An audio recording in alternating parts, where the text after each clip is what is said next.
Hey guys, welcome to this week's podcast episode. I've got a fantastic guest for you today, Tom Cronin, and he's a transformation coach. He's also a meditation teacher, and he's a creative entrepreneur. He's an author and a filmmaker, and he's got a fantastic story spending years in finance as a broker on a trading room floor, and we'll talk about that and how he's into the work he's doing today. And I'm really excited about the conversation and love talking to creatives. So, Tom, welcome. Hey, it's great to be here. Thanks for inviting me along today. Yeah. So, kind of set the stage, tell the audience, where you got started. Looks like you were in investment banking or finance and, you had that experience. So, talk about that and how it led you to do what you're doing today. Yeah, I was on a trading room floor, trading billions of dollars of swaps and bonds on international markets. Very Wolf of Wall Street. I started back in the same year that Jordan Belfort from Wolf of Wall Street started his career. So it was crazy times back then. And I was young and I even got swept into the culture and the lifestyle of that type of environment. Mm. And before long, I was doing a lot of partying, a lot of drugs, a lot of drinking. And the interesting thing is that my body was giving me cues all along that it didn't like what I was doing. And this is what the body does. It creates symptoms, and those symptoms are mechanisms to guide us. But I just didn't listen to them. I didn't, hear the guidance that it was giving me. So I just kept doing the same thing. But eventually I had a really dark night. It was a very difficult time. I was having a lot of anxiety, a lot of panic attacks, a lot of depression. And this sort of culminated into what eventually led to a full-blown nervous breakdown at the age of 29, which is kind of crazy. That this, grown man at 29 was having this sort of mental breakdown. And that was really just, self-induced through the lifestyle choices that I was making. But it was in that time that I came across meditation. I was seeing doctors and put on medication and talking to psychologists, psychiatrists. But at that time, when I found meditation, and it wasn't something that many people had talked about or anything that I'd come across in my life, it was 1996. And so meditation wasn't a big thing back then, but for me it was a game changer, and it really did change my life. It was actually transcendental meditation, or also known as Vedic meditation, and that really turned things around. So interestingly, to cut that story short, I went back into my job as a broker and continued on for 16 more years, but just meditating and being not taking the same sort of lifestyle choices that I used to, doing yoga, meditation, going away on retreats. And so life became very successful as a broker using those techniques and tools. And then eventually I decided I wanted to leave and become a teacher. So that's where I'm now. Very fascinating because I think Ray Dalio, he talks about how transcendental meditation helps him. And it's really interesting how you got on the ground level. And, back then it was kind of, closing your eyes and breathing, or a mantra, or, a sound. And then this was supposed to change the way. And now it's, that's revolutionary, but now it's, very commonly accepted practice in yoga and getting into your body. It really reminds me of, because, how the body leaves clues and, kind of like, it's either, could be disease or anxiety, panic attacks, really fascinating. So one thing is talking about is, there's this mantra in the world. It's like, if you're in investment banking, if you're a doctor, lawyer, you cannot be spiritual. Success, it's all about the money. How do you reconcile success and spirituality coming together? Yeah, I think we firstly need to redefine what success is. Most of the time when we hear that word success, the first thing most people would think of would be financial. And then the second thing they would think of would be career. But what we don't really think of is the degree of fulfillment. And the ironic thing is that what we're looking for in financial success and what we're looking for in career success is fulfillment. So if we cut straight to the chase and find fulfillment first, and there's a beautiful Sanskrit quote, Yogastha Kuru Kamani, which means established in being, perform action. So what that's saying, being, is another word for fulfillment, to be fulfilled. And there's an essence within us, which is a bubbling up from within of love, bliss, and joy, which is the essence of fulfillment. Those are the three things that we're really looking for in life: love, bliss, and joy. And we don't get them in a career. We don't get them in our money. We don't get them even in our relationships. They're vessels or containers that can activate bliss, love, and joy, but they're very fleeting, unsustainable, and obviously quite often in the process of trying to get them, we get very stressed, which means that even when we do get them, and if you look at anyone that's got lots of success financially or career, a lot of them actually still struggling with things like anxiety, depression, or they just get stressed on a regular basis. So we really want to change our relationship with what success is and change our sense of values. And success really is a deep knowingness of who you are, a deep connection with your inner being, and a deep sense of love, bliss, and joy. And then from being successful, then go out into a career, then go and create money, then go and find a relationship to express your love, bliss, and joy into. And so it's about putting the horse before the cart. So that's how I would then find spirituality and success actually infuse into one. And I don't think we can really, well, we can, and that causes suffering. But if we do bring spirituality and success together, we have a much more fulfilling life. But a lot of the struggle we have in the world is because people are separating spirituality and success at the moment in the world. And that's why we have a lot of pain and suffering. Yeah, because I see this a lot in my colleagues. It's like they're on that perpetual treadmill. They have like outwardly they're so successful, they have everything. And if they stop, they're like, oh, I can't stop because then I'll get behind. And it's like they have to keep going, even at the detriment of their relationships or their body or their health, their kids. And it's quite interesting because I see a lot of doctors in my field, they experience what you did and then they leave. But you actually use spirituality to thrive and flourish in a career. And so talk about that, because you talked about first getting fulfillment and then using spirituality to succeed. So talk about that. Yeah, so a lot of people think of spirituality as something that you have to exclude yourself from the world.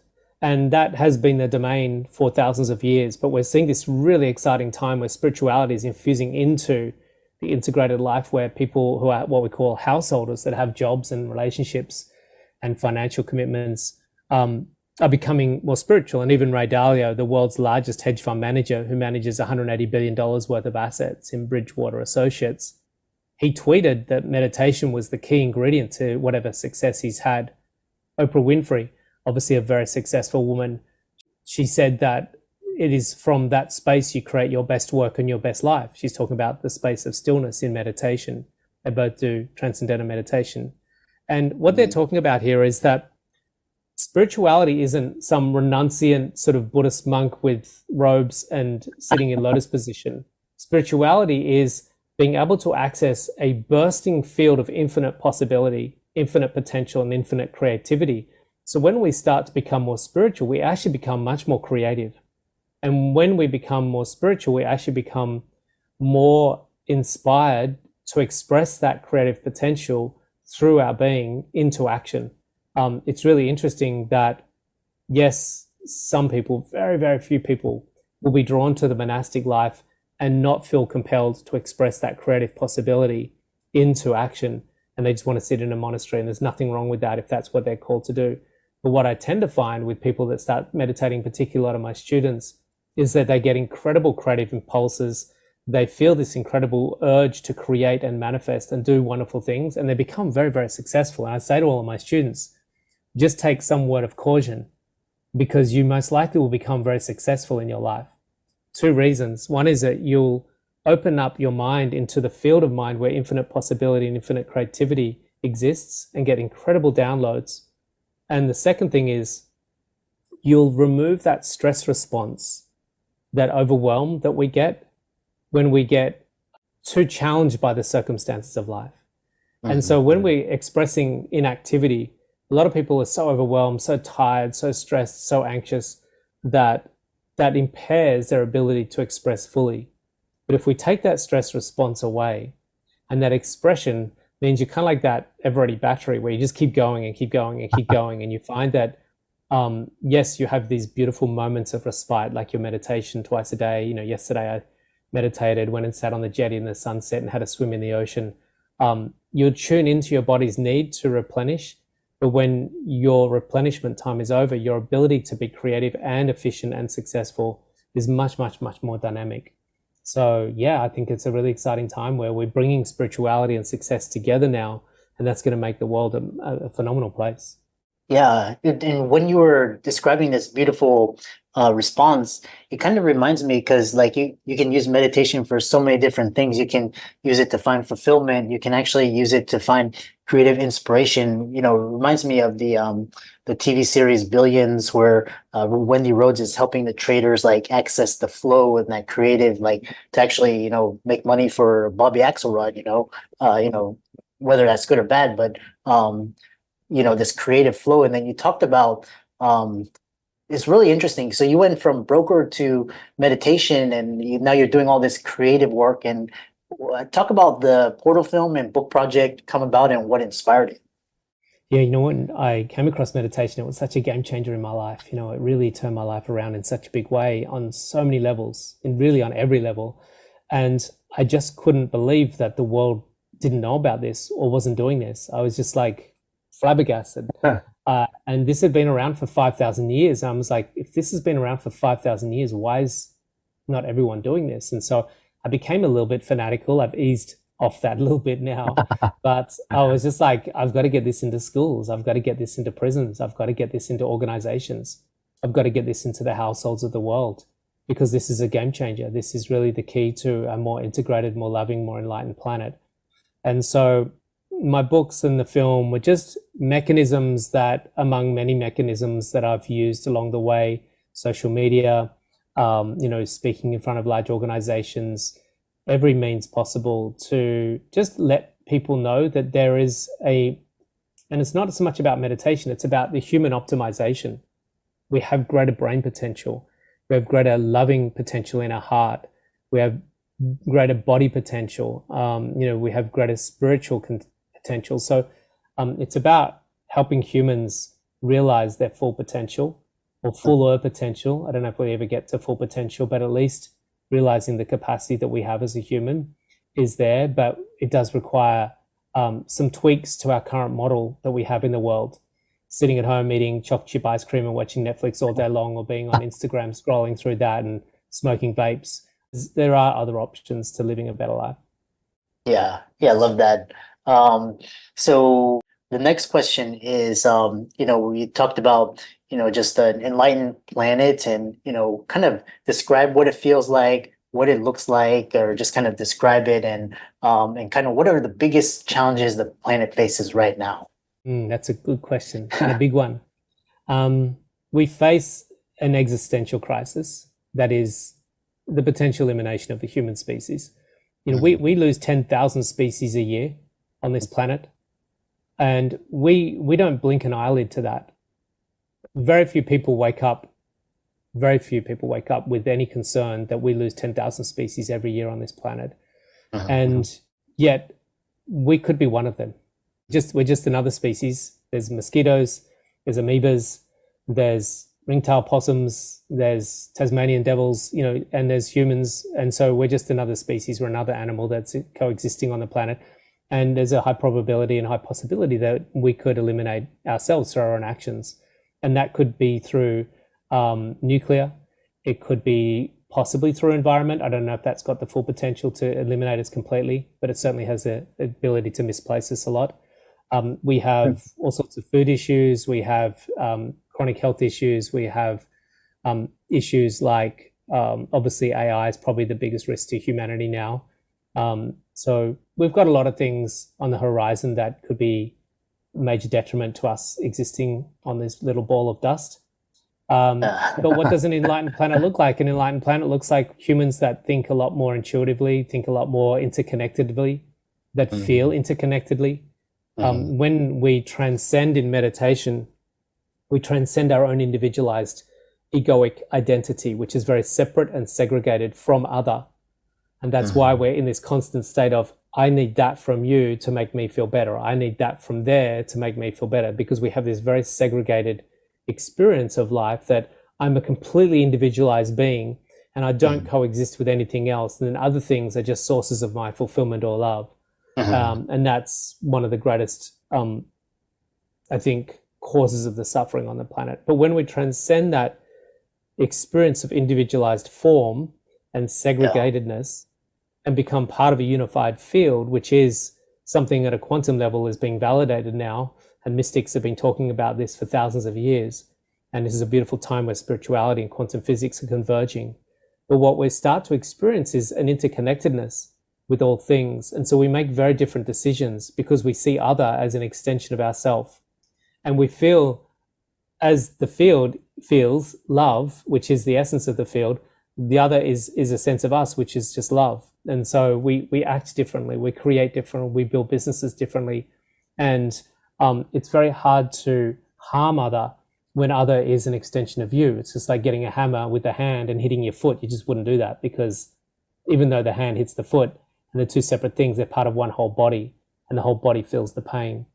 So we create a very different world when humans are enlightened. And I think the key to making a very different world is to get people enlightened. I love that. And I think more and more people are becoming enlightened. I think it's called woke culture. And just I think especially after 2020, when a pandemic, and now with a deep freeze or just prolonged heat or drought can wipe out our species, take out the food supply, water.